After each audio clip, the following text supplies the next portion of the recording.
Hello guys, ito na naman yung job order ni Segundo sa amin.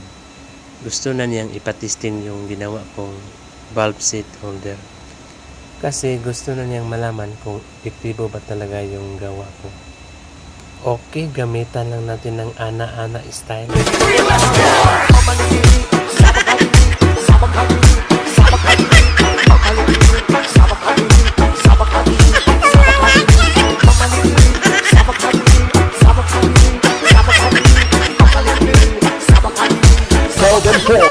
Pagkatapos, i-check na din natin yung valve kung lumapat na ba doon sa seat.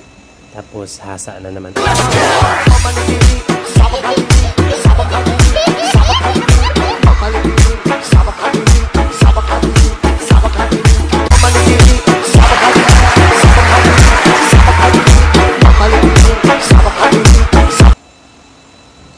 Wow, ayos.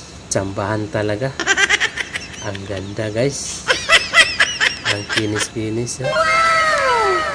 Ayos yung pagkahasa namin.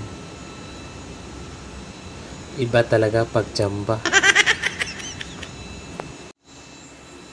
Okay, magpa-cute-cute lang sa ta para ganahan mo magtanaw.